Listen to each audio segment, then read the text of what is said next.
자, 네 번째는 이제 이 브랜드 권력의 몰락입니다. 2022년 한 해 동안 정말 많은 이슈가 있었는데 그 중에 정말 기억에 남는 저는 제가 가장 뽑은 이슈는 카카오 네, 그 화재 사건이 있었잖아요. 맞습니다. 네. 그게 광고에 영향을 좀 줬기 때문에 네. 저는 개인적으로 그렇게 생각하는데 혹시 박 팀장님은 좀 다른 생각이실까요? 사실 2022년 한 해 동안 되게 많은 사건 사고가 있었는데 유독 이 브랜드와 관련된 일들이 많았다고 저는 생각을 합니다. 예를 들어서 가장 지금 쉽게 기억하시는 게 카카오 데이터 센터 화재로 인해서 일주일 정도가 거의 데이터가 전국이 먹통이 되지 않습니까?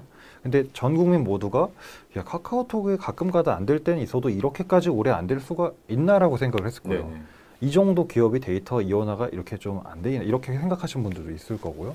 그렇다 보니까 거기서 우리가 믿었었던 브랜드 자체도 이런 결점이나 부족한 부분이 있을 수가 있고 아 이런 상황이 있을 수가 있구나라고 한 게 가장 최근의 일이었었고요. 네네. 조금 더 거슬러 올라가 보면 저희가 이제 여름에 그때 이제 그 모 커피 브랜드에서 이제 매년 굿즈라든지 이런 것들을 많이 네네. 발행을 하는데 거기서 굿즈를 받았는데 발암 물질이 검출돼서 아이고. 근데 그 유명 커피 브랜드죠. 굉장히 이제 S 브랜드인데 그쵸, 그쵸. 예.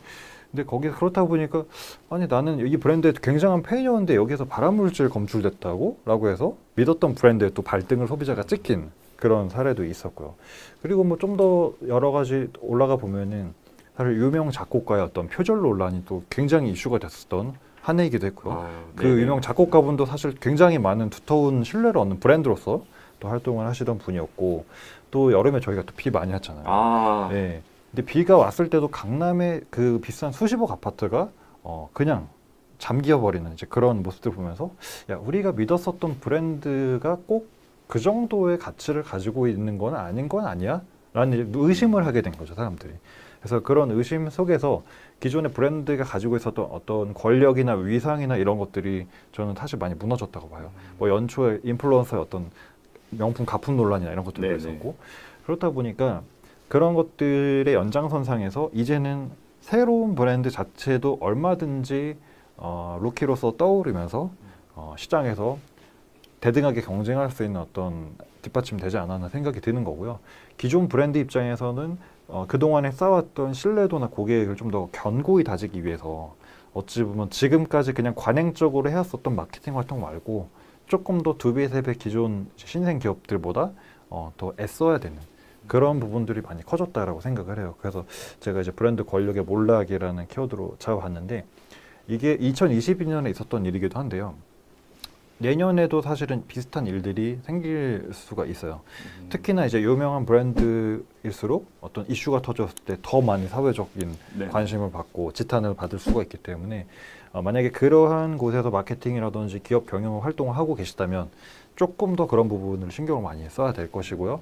반면에 이제 새로운 브랜드들한테는 그만큼 더 도약할 수 있는 어떤 기회적인 요인, 그러니까 소비자들이 이제 좋은 브랜드라고 맹신하거나 그렇게 추종하거나 이렇지는 않기 때문에 조금 새로운 브랜드한테는 어떻게 보면 외부적인 기회 요인으로 작용을 할 수도 있겠구나라는 생각을 했었던 주제로 브랜드 권력의 몰락이라는 키워드를 잡아왔습니다. 근데 이게 진짜 믿음의 문제인데 제가 이제 이런 게 터지면서 들었던 생각은 우리가 이 브랜드나 이 어떻게 보면 이 사용하는 것들을 사용 안 하진 않거든요. 맞습니다. 이거 터져도 다 1층에 커피숍 가고 가죠. 아파트 청약 뜨면 다 신청하고 그쵸. 어떻게 보면 저희 카카오톡 솔직히 안 쓸 수가 없잖아요. 그렇죠. 그렇기 때문에 국가 어떻게 보면 재난 상황이 이루어진 건데 네. 근데 어떻게 보면 브랜드들도 어차피 사람들은 나중에 시간이 지나면 다시 돌아올 거야 이런 생각은 가지면 안 되는 거죠. 네. 더 좋은 서비스로 보답을 해야 되기 때문에 결국에는 저희가 이 메이저 브랜드들에 대한 좀 믿음을 어떻게 보면 굳건히 더 잘 해야 되지 않나 네. 하면서 마무리하고 네. 다섯 번째는 오프라인 공간의 부활인데요. 저희가 온라인 시장이 커지면서 오프라인 당연히 죽었지만 이 코로나가 나아지면서 오프라인이 좀 부활했거든요. 맞습니다. 혹시 대표적으로 좀 어떤 게 있을까요? 코로나 시장으로 인해서 사실은 뭐 공실도 되게 많이 생기고 네. 온갖 상권이 다 되게 죽어나갔지 않습니까? 네. 근데 이제 코로나가 점점 이제 줄어들면서 조금 이제 오프라인도 살아난 그런 모습을 보이는데요. 사실은 거의 한 10년 정도 계속 디지털이 성장을 하고 온라인 마케팅 계속 성장을 하고 하다 보니까 이 디지털 기반 비즈니스가 거의 주가 되고 오프라인은 조금 거기에 밀려나는 모습들을 많이 보였었던 게 사실인 것 같아요. 근데 요즘에 2021년, 22년 뭐 내년까지도 봤을 때 오프라인이 조금씩 살아나고 있다 이제 이런 모습을 보이는 것이거든요. 대표적으로 온라인에서 태생을 가지고 있었던 뭐 무신사라든지 번개장터 이런 브랜드들이 오프라인 밖으로 나와서 플래그십 스토어를 차리면서 새로운 그 세대들하고 이렇게 소통을 하고 교감을 하고 이제 이런 모습을 보여주고 있는 것이고요. 뭐 성수동 같은 데 가보시면 아시겠지만 요즘에 팝업 스토어에 대한 열풍이 굉장하잖아요. 네, 그래서, 엄청나더라고요. 예, 그래서 팝업 스토어를 통해서 뭐 굿즈도 팔고 젊은 세대들하고 소통을 하면서 어찌 보면 조금 더 새로운 고객 경험을 제공해 주려고 하는 그런 결로 많이 가고 있는 것 같아요. 그러니까 이제 온라인 자체는 세일즈를 위한 플랫폼으로 계속해서 자리 잡고 있는 것 같고 오프라인에서는 그런 역할이 뭐냐? 온라인에서 구매할 수 있는 건 똑같거든요. 어디서나 구매를 할 수 있는데 오프라인 공간에서만 줄 수 있는 어떤 경험이라든지 그런 특별한 그 모먼트 순간 그런 것들을 제시를 해줄 수 있다 보니까 브랜드들이 이제는 다른 브랜드와의 어떤 차별점을 가지기 위해서 오프라인으로 사람 불러들이고 거기에서 경험을 제공해주고 있지 않나라는 차원에서 오프라인이 이제 조금씩 부활하고 있다라는 생각도 들었어요. 물론 아직까지는 코로나 여파가 가시지 않았기 때문에 네. 아직까지도 좀 그렇게 상황이 좋지 않긴 합니다. 하지만은 오프라인 나름대로 이제 영향력을 계속해서 가져갈 것이라는 판단이고요. 그래서 지금 뭐 이마트 트레이더스나 이런 것들도 보면은 트레이더스 가보면 굉장히 넓은 부지에다가 어떤 뭐 쇼핑의 공간도 있고 뭐 아이들 놀이 공간도 있고 네, 맞아요. 뭐 여러 가지 공간이 이제 복합적으로 저희가 복합 문화 공간이라고 네. 합니다만 그런 것들이 저희가 웹사이트에서도 체류 시간이 중요하다는 얘기 많이 했잖아요. 너무 중요하죠. 오프라인에서도 체류 시간을 늘려야 그 체류 시간 동안 나오는 어떤 매출이라든지 이런 것들을 갈 수 있기 때문에 다양한 경험을 너가 뭘 좋아할지 몰라서 다 준비했어 좀 다양한 경험을 준비를 해놓는다는 거죠. 그런 형태로 오프라인이 이제 다시 한번 재전개가 되고 있다 해서 이제는 사람들이 디지털에 너무 익숙해져서 잘 안 나오려고 하기 때문에 밖으로 나와야만 하는 이제 이유를 제시를 해주는 건데 그런 것들에 대표되는 게 이제 아까 말씀드린 팝업 스토어나 플래그십 스토어 이런 형태로 고객의 경험을 제공하는 공간으로 재탄생하고 있다. 그래서 오프라인의 공간의 부활이다. 이렇게 좀 잡아봤습니다.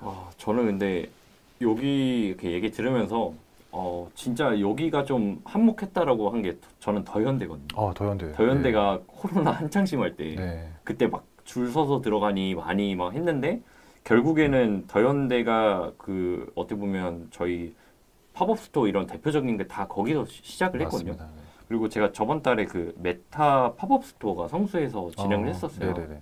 그래서 직접 체험해보고 뭐 VR이라든가 메타버스 이런 걸 체험해봤는데 이게 사람들이 확실히 해보고 안 해보고의 차이는 좀 큰 것 같아요. 그렇다 보니까 오프라인이 정말 많이 공간이 어떻게 보면 더 지금보다 더 부활을 해야 되고 온라인 시장만 살면 결국엔 브랜드는 죽거든요. 그래서 오프라인도 같이 좀 살아야 된다고 좀 말씀드리면서 6번째 벌써 이제 키워드가 네. 되고 6번째는 콜라보와 융합의 시대. 네. 요거는 조금 어떻게 정리하면 될까요? 사실 콜라보하면 제일 먼저 생각나는 브랜드가 곰표라는 이제 기업인데 그렇죠. 처음에 곰표가 막 패딩을 만들고 막 이랬을 때는 얘네 이러다 말겠지라고 생각을 했어요. 근데 곰표는 아직도 몇 년째 계속 콜라보를 하고 있고 굉장히 다양한 소비자층한테 곰표라는 브랜드를 진짜 재분회사가 아니라 신선한 그런 브랜드로 지금 자리매김을 하고 있단 말이에요. 그래서 저도 사실 콜라보 열풍을 보면서 이거 잠깐 그러다 마는 거 아니야? 라고 생각을 했었어요.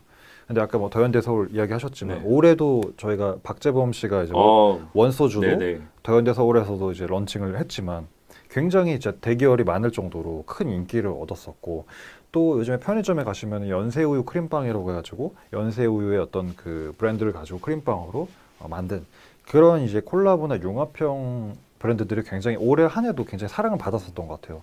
그리고 이제 디지털 환경 기반으로 생각을 해봤을 때도 최근에는 우리가 구독을 할 때 혹시 네이버 멤버십이나 쿠팡 멤버십 가입하시는 게 있으신가요? 전 네이버. 가입했어요? 네. 그럼 네이버에서 쇼핑 포인트도 주긴 하지만 네. 음악을 들을 수도 있고 영화를 볼 수도 있고 이런 포인트를 또 주잖아요. 네네. 코인을. 쿠팡 자체도 기본적인 로켓 배송에 대한 혜택을 제공을 하지만 쿠팡 플레이라는 OTT 서비스를 볼 수 네. 있게끔 하고 이런 식으로 하나의 구독 서비스. 뭐 요기요도 마찬가지입니다만 요기요 이제 요기 패스를 구독을 하면 뭐 10,000원 정도를 내면 배달비 쿠폰도 되게 많이 주고 뭐 다른 혜택도 누릴 수 있는 이런 형태로 저희가 이제 작년 연말에 사실 예측을 했었던 키워드이기도 한데요. 이제는 사람들이 비용을 아까 짠내나는 소비, 실용 소비라고 했기 때문에 같은 비용을 써도 더 많은 혜택을 받을 수 있는 이런 소비 형태로 간다라는 것이죠. 그러다 보니까 콜라보의 열풍이 사실은 생각보다 오래 가는구나라는 생각도 들었고 또 한편으로는 이제 사람들이 어떤 편의점, 슈퍼, 마트에 갔을 때 매일 먹는 과자나 매일 먹는 식품 이런 것들이 너무 지겨운 거예요. 그렇다 보니까 유튜버들이 하는 게 A와 B의 메뉴를 섞어서 먹거나 뭐 짜파구리처럼 네. 그런 형태로 이제 여러 가지 재밌는 시도들을 많이 하는데 그런 메뉴들이 화제가 되고 그 화제가 된 메뉴를 회사에서 다시 한번 정식 제품으로 출시를 하고 이제 이런 것들을 이제 모디슈머다 뭐 펀슈머다 이렇게도 얘기를 하는데 그런 것 열풍이 계속되다 보니까 이런 융합의 이제 분위기는 계속이 되고 있는 거고요. 근데 그런 와중에 조금 이제 경계를 해야 되겠다라고 생각을 하는 건 너무 많아요. 콜라보가 너무 많다 보니까 이거 뭐 맥주 아니야 집었는데 뭐 다른 음료이기도 하고 네. 그런 것들이 너무 많다라는 거죠. 그래서 이제 사람들이 콜라보 제품 보면서 와 이거 되게 재밌다, 신선하다라고 느끼는 부분도 분명히 있지만 한편으로는 피로도를 느낀다는 거예요. 맞습니다. 그러니까 어찌 보면 나는 그냥 오리지널을 먹고 싶은데 콜라보 제품만 4종이 있는 거예요. 그래서 그런 거에 대한 피로도도 한편으로는 존재를 하는 것 같다. 그래서 사실은 콜라보를 결국에 왜 하냐 생각을 해보면 브랜드의 연역이나 전통이 오래된 브랜드일수록 브랜드도 사실은 고객과 함께 늙어가거든요. 네. 예, 점점 나이를 먹어가는데 어쨌든 사람은 언젠가 끝이 있지만 브랜드는 끝나서는 안 되는 거잖아요. 새로운 고객을 창출하기 위해서 새로운 이미지가 필요하고 그렇기 위해서 뭐 콜라보도 하고 융합도 하고 이렇게 하는 건데 그런 시도들은 이해가 되지만 이제 너무 정점으로 이제 치닫고 있지 않나 그런 생각이 들었고 하지만 내년에도 어느 정도는 계속 이런 열풍은 갈 것 같다라는 뜻에서 콜라보 융합의 시대라는 키워드를 잡았습니다. 근데 이 곰표를 그 어린 분들께서 만약에 좀 나이가 좀 어리신 분들은 이게 맥주 회사나 과자 회사로 알고 있거든요. 그러시군요. 왜 그러면 이제 곰표 뭐 팝콘이라든가 음. 곰표 맥주를 편의점에서 팔다 보니까 그냥 그렇게 알고 계신 네. 분들이 좀 있어요. 네. 그리고 막 이제 콜라보가 너무 잦다 보니까 저는 아까 좀 전통적인 그런 새우깡 같은 거는 네. 그냥 그 새우깡 매운 새우깡과 일반 새우깡만 있으면 네. 되는데 뭐 트러플 오일을 네, 뭐 네. 넣은 거라든지 네. 뭐 새우깡 뭐 맥주 막 네. 이런 과자를 이제 맥주로 만들어서 이제 하더라고요. 네.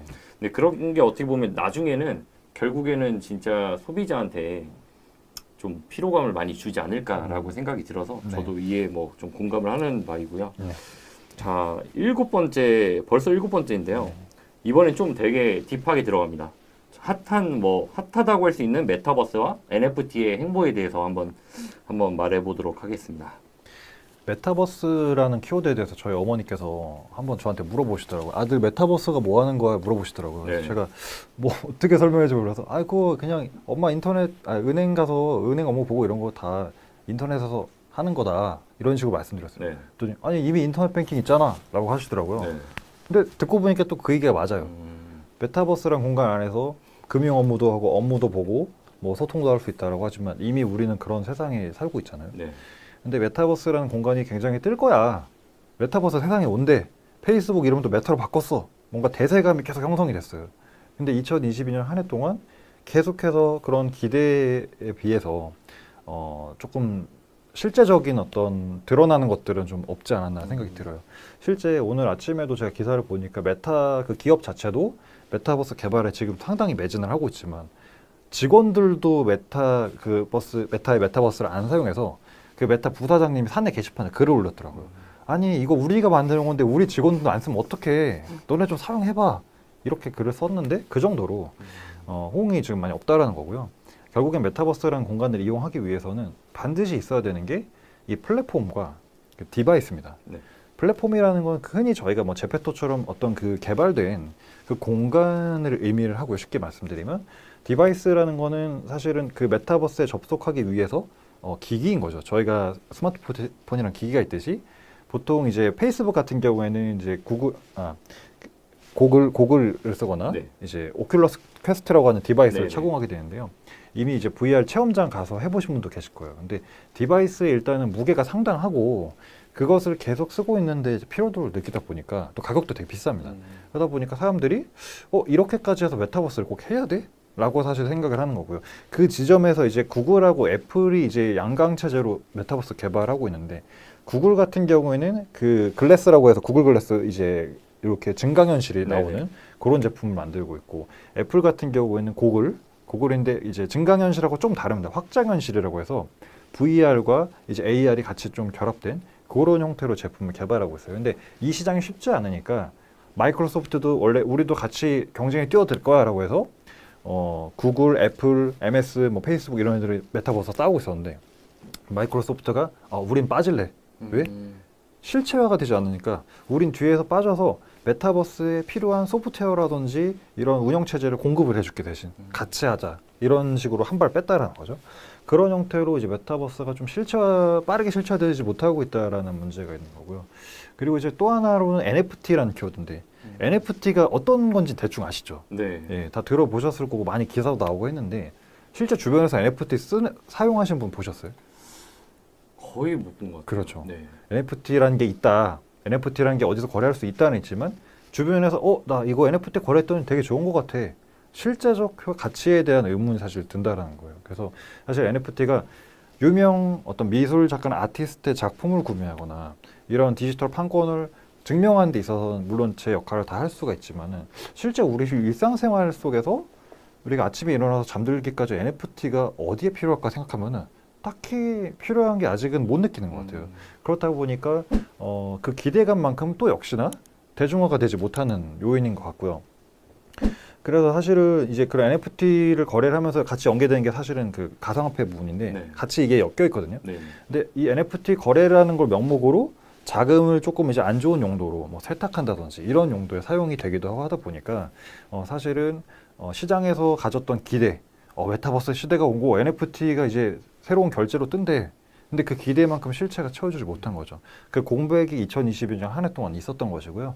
2023년 이제 내년에도 메타버스는 계속 메타를 개발한다고 하는데 과연 그게 이제 어느 정도 사람들이 호응을 해줄지가 굉장히 미지수인 상황. 그래서 사실은 메타버스와 NFT의 횡보가 올해 한 해를 장식한 키워드가 아니었나 이렇게 생각해봤습니다. 근데 진짜 저희가 경제 유튜버라든지 주식 유튜버 이런 분들도 보면 메타버스가 한창 뜰 때는 관련된 사업이 다 올랐어요. 맞습니다. 저도 그런 이제 우리가 유명한 슈카월드라든가 이런 거를 보면 메타버스에 대한 설명도 많이 나와 있거든요. 실제로 그 페이스북이 거의 죽어 나간다고 했을 때 메타로 바꿨을 때 말도 많았지만 결국 그 시점에서 많은 곳들이 메타버스를 투자하려고 굉장히 많이 했지만 맞습니다. 지금은 어떻게 보면 마이크로소프트처럼 좀 빠진 느낌이 강해서 2023년에는 좀 어떤 횡보를 좀 가질지 저희도 한번 지켜봐야 될 것 같고요. 네. AMPM 글로벌을 더 알고 싶나요? 저희 AMPM 글로벌은 훌륭한 마케터님들과 언제나 광고주님들을 기다리고 있습니다. 정확한 데이터 분석은 물론 1:1 맞춤 컨설팅을 통해 광고주님의 사업 성공을 도와드리겠습니다. 네이버에서 AMPM 글로벌을 검색 또는 마케팅 인사이드를 통해서 수많은 정보를 확인하실 수 있습니다. 아래 링크 혹은 전화번호로 연락 주시면 친절한 상담 도와드리겠습니다. 디지털 온라인 광고는 언제나 AMPM 글로벌과 함께.